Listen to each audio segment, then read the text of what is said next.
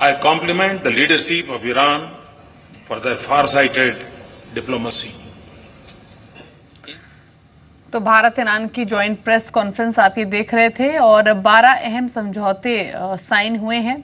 कई नई सेवाएं हैं जिनके लिए समझौते हुए हैं। चाबहार पोर्ट को लेकर एक समझौता हुआ है भारत ईरान के बीच में, तो उसके बाद एक ज्वाइंट प्रेस कॉन्फ्रेंस आप देखते हुए। लेकिन चलिए वापस रुक करेंगे डेंजर जोन का, और एक और स्टॉक जिसका हमने लगातार जिक्र किया है डेंजर जोन में, वो है रिको इंडिया का।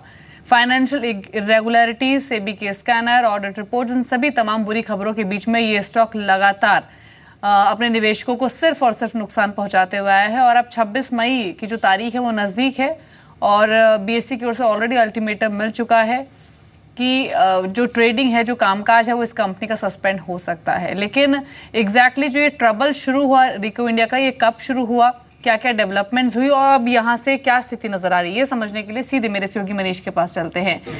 मनीष, एक वेल्थ डिस्ट्रॉयर रही है रिको इंडिया अपने निवेशकों के लिए। 1000 रुपए का शेयर अब 200-250 रुपए पर आ चुका है। करीब 1-1.5 साल पहले 1000 रुपए का प्राइस ही होता था स्टॉक का।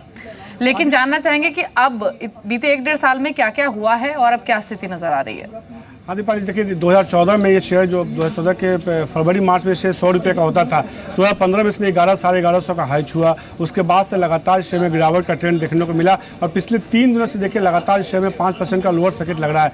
जिस तरह से अब खबर ये निकल के आ रही है कि इस कंपनी के बारे में आशंका जताई जा रही है कि इस कंपनी में भी सत्यम जैसा एक बड़ा घोटाला देखने को मिल सकता है। ये ऑडिटर्स ने सवाल खड़े किए हैं। ऑडिटर्स का ये कहना है कि पुराने घाटे को दिखाने के लिए जो है जो बैलेंस शीट है उसमें गड़बड़ी की गई है और कई सारे खातों के बिल जो है गलत तरीके से दिखाया गया और पुराने घाटों को कवर करने के लिए कोशिश की गई है। जो प्रोडक्ट कंपनी बेचती है और जिस प्राइस पे बेचती है वो भी कहा जा रहा है कि वो प्राइस सही नहीं है, तो कहीं ना कहीं वहाँ गड़बड़ी देखने को मिली। जो दूसरी बड़ी बात निकल के आई है कि पिछले कुछ दिनों में देखिए कंपनी के लगातार लोन में एक इजाफा देखने को मिला है। कंपनी का लोन 300 करोड़ था, अब यह बढ़ के करीब जो है 1300 करोड़ के आसपास हो गया है, लेकिन इसमें खर्च नहीं किया गया, यानी कि 1000 करोड़ के आसपास के कंपनी के लोन में बढ़ोतरी देखने को मिली है लेकिन खर्च देखने को नहीं मिला है। ये पिछले कुछ दिनों के फंडामेंटल से कंपनी जुड़े हुए निकल के आ रहे हैं क्योंकि ऑडिटर्स ने जो सवाल किए हैं उसके बाद। अब इस कंपनी के स्टॉक का परफॉर्मेंस देखें तो पिछले एक साल में शेयर करीब 66% के आसपास का टूटा है, जबकि 3 महीनों में देखें शेयर में करीब 53% तक की गिरावट देखने को मिली है। बीएसई पे ने जो है शेयर को कहीं ना कहीं बीएसई के रडार पे ये शेयर आया और बीएसई ने इस कंपनी के खिलाफ एक्शन करना शुरू किया। सबसे पहले उन्होंने 22 मार्च को 6 इंडेक्स में से इस शेयर को बाहर किया। उसके बाद इस शेयर को जो है जेड कैटेगरी में डाला गया। समान तौर पर जंक शेयर या जिस शेयर को लेकर दिक्कतें होती हैं उनको जेड कैटेगरी में डाला जाता है, उस कैटेगरी में डाला गया था। कंपनी ने जो है नतीजे देने में देरी की, बड़ी मुश्किल के बाद उन्होंने जो है नतीजे दिए, उसके बाद लास्ट 2 तिमाही से कंपनी नतीजे नहीं दे रही है और उसमें देरी कर रही है। इस पर कंपनी की तरफ से ये सफाई दी जा रही है कि चूंकि घोटाले की आशंका है इसलिए स्पेशल ऑडिट चल रहा है, ये स्पेशल ऑडिट जब खत्म हो जाएगा उसके बाद ही वो नतीजे देने में सक्षम होंगे। अब ये दूसरे अब पिछले दिनों बीएसई ने सीधे तौर पर कहा था कि 26 मई के बाद अगर आप रिजल्ट नहीं देते हैं तो आपकी ट्रेडिंग जो है सस्पेंड कर दी जाएगी, क्योंकि पहले भी कंपनी पे जो है कई सारे आरोप लगे हैं, कई कंपनी पे कई सारी और दिक्कतों की बातें सामने आई है। उसके बाद से लगातार बीएसई ने एक्शन लिया है। चूंकि अब 26 मई आने वाला है, यही वजह कि पिछले 3 दिनों से देखिए लगातार शेयर में लोअर सर्किट देखने को मिल रहा है और जोरदार गिरावट देखने को मिली, तो कहीं ना कहीं फाइनेंशियल जो इरेगुलेरिटी होती है उसकी वजह से पूरी दिक्कतें शुरू हुई है। एक्सचेंज भी हरकत में आ गया और इसका असर सीधे तौर पर शेयर पर भी देखने को मिल रहा है। जी इनफैक्ट बट संजीव आपका क्या क्विक रिएक्शन है, जैसे मनीष ने काफी इलॉबरेटेड वे में उसका एक सम अप किया, रिको इंडिया का एक लार्जर कंसर्न डिफॉल्ट बहुत बड़ा जेड ग्रुप में कंपनी को डाल दिया गया था और यहां से लेकर 26 मई तक का अल्टीमेटम दिया गया है रिको इंडिया पर। Is there any comment you want to offer? या श्योर, लाइक देखिए रिको इंडिया के साथ कंसर्न ही कंसर्न है। एक तो कंपनी अपने फाइनेंशियल्स को रिपोर्ट नहीं कर रही है, लास्ट 2 क्वार्टर में फाइनेंशियल्स को अपने रिपोर्ट नहीं कर रही है, तो यहाँ एक बड़ा क्वेश्चन होता है कि क्या बात है कंपनी क्यों फाइनेंशियल को रिपोर्ट अपने नहीं कर रही है।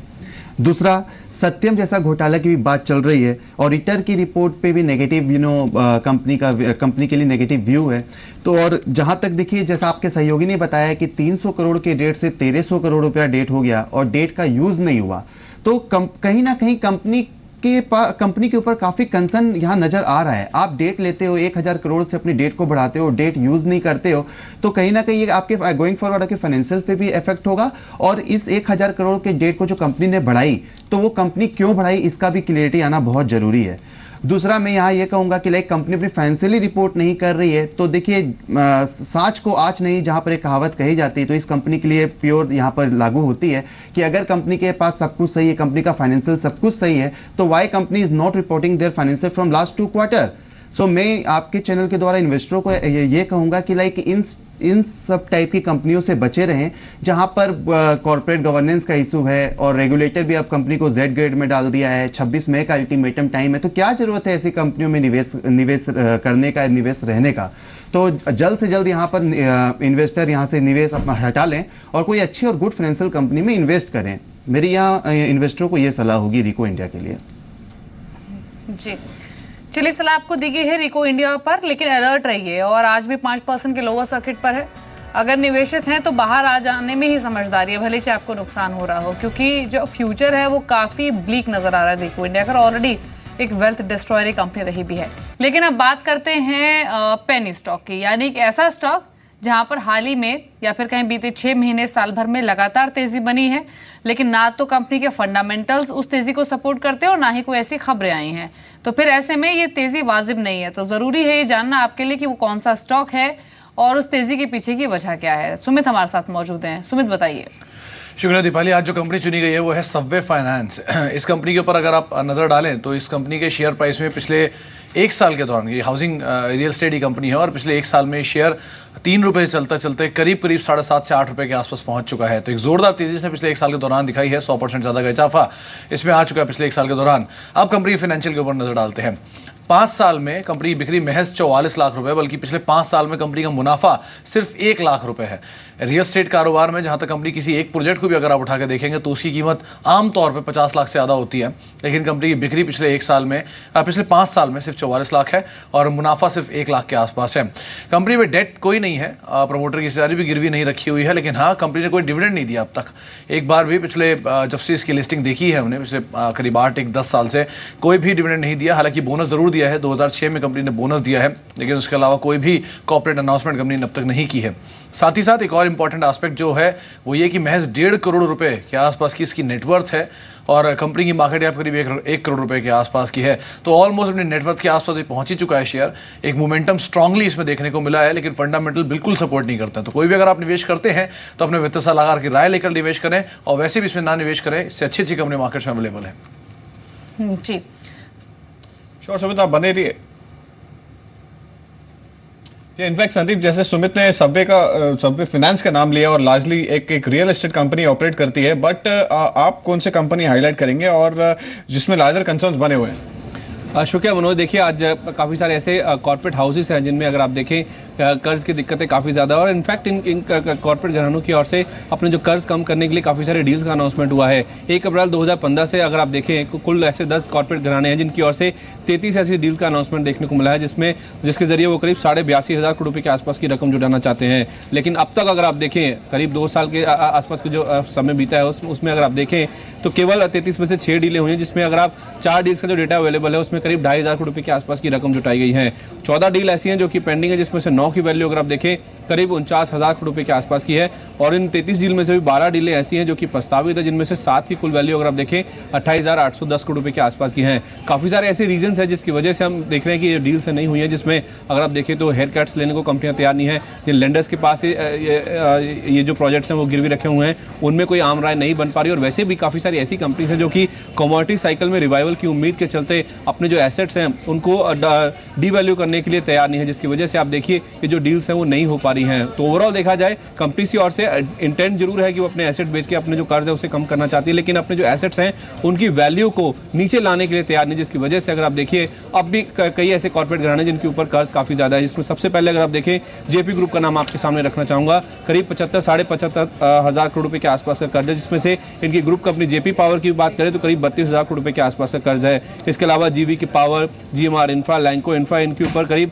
23,000 से लेकर करीब 39,000 करोड़ रुपये के आसपास का कर्ज है। और अब भी अगर आप देखें हालांकि कंपनीज की ओर से अनाउंसमेंट काफ़ी ज़्यादा हुए हैं कि अपने एसेट बेचना चाहते हैं, लेकिन कोई भी डील फ्रुक्टिफाई नहीं हो पा रही। इसके अलावा रिलायंस एडीएजी की बात करिए, एसआर ग्रुप की बात कीजिए, वेदांता की बात कीजिए, अदानी एंटरप्राइजेज, जेएसडब्ल्यू स्टील, कुछ और 5 घराने हैं जिनके ऊपर अगर आप देखें कर्ज काफ़ी ज़्यादा है। इनफैक्ट पिछले 3 साल से अगर आप देखें तो इनका जो डेट है उसमें कहीं ना कहीं इजाफा देखने को मिला है, लेकिन कोई भी डील ऐसी नहीं हुई है जिसकी वजह से अपने एसेट बेच के अपने जो कर्ज हैं उसे कम कर पाएँ। तो ओवरऑल देखा जाए इंटेंट अच्छी है, अपने जो कर्ज है उसे कम करना चाहती है कंपनीज, लेकिन एसेट बिक्री को लेकर कोई डील्स फ्रुक्टिफाई नहीं हो रही है। इनफैक्ट कोई जो बायर्स हैं वो इनको नहीं मिल पा रहे, जिसकी वजह से काफ़ी सारे ऐसे ग्रुप्स हैं जिनके ऊपर डेट काफ़ी ज़्यादा है, जिसकी वजह से इन शेयरों की हमने पिटाई भी होती हुई देखी है।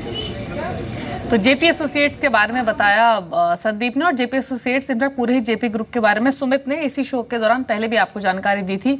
बताया था कि यहाँ पर मैक्सिमम प्रमोटर होल्डिंग प्लेज्ड है, हायर डेट एक कंसर्न बना हुआ है, जो एसेट्स हैं भी कंपनी के पास जिनको सेल करके कंपनी अपने डेट्स को कम करना चाहती है, तो उसमें भी उनको दिक्कत हो रही है। और इनफैक्ट जेपी एसोसिएट्स नहीं और भी बहुत सारी ऐसी कंपनियां हैं, जीएमआर इंफ्रा है, रिलायंस कम्युनिकेशन है, तो लिस्ट काफ़ी लंबी है, लेकिन ये सभी वो स्टॉक्स हैं जिन्होंने परफॉर्म किया नहीं है, और बहुत सारे निवेशक हैं जो इन शेयरों को हायर लेवल्स पर होल्ड करते हैं।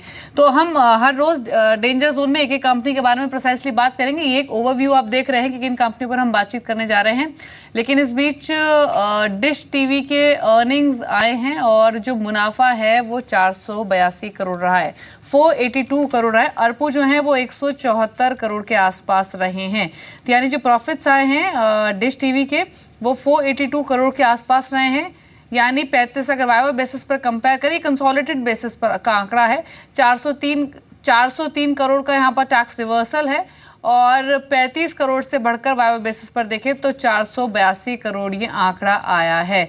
तो यानी अगर एडजस्टेड मुनाफा देखें तो 80 करोड़ के आसपास है, और जो प्रोजेक्शंस थी वो भी यही थी, 80 करोड़ के आसपास के प्रॉफिटेबिलिटी की प्रोजेक्शंस थी। तो यानी जो नंबर्स आए हैं वो इन लाइन विद एस्टिमेट्स आए हैं प्रिसाइसली प्रॉफिटेबिलिटी फ्रंट पर। वहीं उसके अलावा जो अर्पू आया है यानी एवरेज रेवेन्यू पर यूजर वो 174 करोड़ के आसपास आया है। हालांकि रेट हाई कंपनी ने किया था, साथ ही साथ जो रोबा सब्सक्राइबर एडिशन हुआ तो उसके लिहाज से एक अच्छे अर्पू की उम्मीद थी, या फिर अर्पू में करीब 4 से 8% की इंप्रूवमेंट की उम्मीद की जा रही थी। और साथ ही आपको बता दें कि जो एबिटा है वो भी 261 करोड़ के आसपास आया है। तो प्राइमा फेस से जो डिटेल्स मिल रही हैं उसके मुताबिक जो नंबर्स हैं वो इन लाइन विद एस्टिमेट्स ही लग रहे हैं। मार्जिन्स कंपनी के फ्लैट रहे हैं, नेट इंटरेस्ट मार्जिन्स जो हैं वो 1.88% के आसपास रहे हैं, यानी जो प्रीवियस क्वार्टर के मार्जिन्स थे उसी के आसपास आए हैं। लेकिन एडजस्टेड मुनाफा अगर 403 करोड़ का टैक्स रिवर्सल हटा दे तो 80 करोड़ के आसपास आया है, जो कि प्रोजेक्शंस की भी गई थी। वहीं एबिटा 222 करोड़ से बढ़कर 261 करोड़ रहा है, जो एबिटा है वो भी इन लाइन विद एस्टिमेट्स रहे हैं। वहीं आपको बता दें कि जो मार्जिन्स है वो 29.4% से बढ़कर 34% के आसपास रहे हैं। तो डिसेंट ग्रोथ मार्जिन फ्रंट पर भी दिखी है, लेकिन जो ये मुनाफा वसूली आपको दिख रही है ये भी वजह हो सकती है क्योंकि नतीजों से ठीक पहले ही ये स्टॉक लगातार कई सेशन से अच्छा परफॉर्म कर भी चुका था। आप देखिए सब्सक्राइबर जोड़े जो हैं वो 5 लाख सब्सक्राइबर जोड़े हैं। बीती तिमाही में 3-3.25 लाख के आसपास का सब्सक्राइबर एडिशन हुआ था और इस क्वार्टर में 5 लाख से ज्यादा सब्सक्राइबर्स का एडिशन हुआ है। तो डेफिनेटली ये एक ऐसा आंकड़ा है जिसका रिफ्लेक्शन आने वाली अर्निंग्स पर भी दिखता रहेगा और इसी वजह से एक डिसेंट ARPU की प्रोजेक्शंस थी भी इस क्वार्टर में क्योंकि rate hike plus robust subscriber addition की वजह से जो ARPU है वो ठीक ठाक रहने का अनुमान था और इसी वजह से जो ARPU हैं वो 174 करोड़ के आसपास रहे हैं। स्टॉक हालांकि भी 92.45 के लेवल्स पर ट्रेड कर रहा है। चलिए फिलहाल इतने स्टॉक्स हम डिस्कस करेंगे इस शो में। संजीव आपका शुक्रिया, आपने सभी स्टॉक्स पर अपने कमेंट्स रखे।